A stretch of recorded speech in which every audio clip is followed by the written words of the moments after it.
Wassalatu wassalamu ala rasulillah nabiyina Muhammad bin Abdullah wa ala alihi wa sahbihi ajma'in wa ba'd. Assalamu alaikum.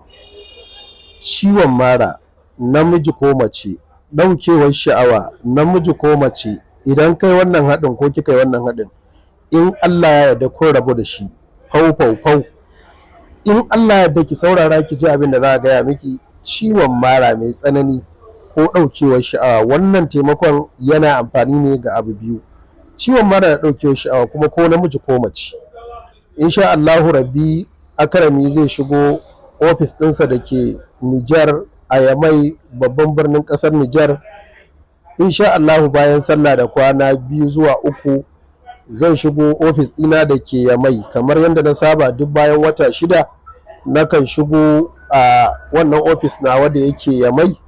In Allah ya yarda duk wanda yake buƙatar wani abu, in dai a ƙasar Nijar kake ko a Mali ko a Cote d'Ivoire, to za ka iya kiran mu nesa taro kusa. Wannan bayani da nake akan abin da ya shafi ɗaukewar sha'awa da ciwon mara, abu 2 zuwa 3 za ku yi amfani da shi. Kowa ya san wannan shi ake kira da black seed oil, man habbatus sauda, ga na himani, ga miracle, dukkansu masu kyau ne kuma na waje ne. To duk wanda ka samu, in miracle ka samu, in na himani ka samu, duk za ka yi amfani da shi. Ya za ka yi amfani da shi?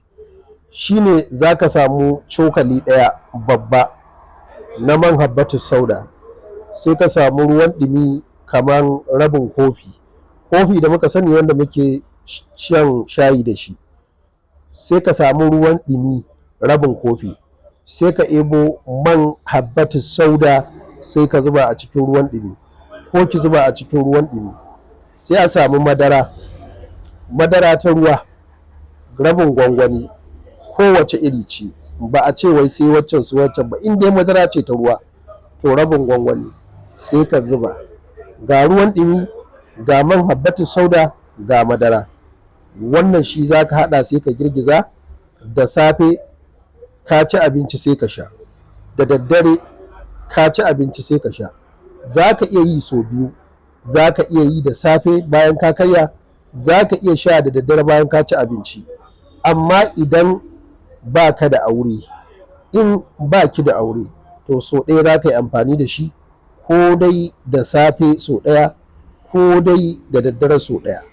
In dai matsala ce ta matsanancin ciwon mara ko ma wani irin ciwon mara, ko kuma abin da ya shafi ɗaukewar sha'awa ga wanda suke da iyali, da Allah ku jaraba wannan, za ku yi mana addu'a. Allah ya bada ikon gwadawa.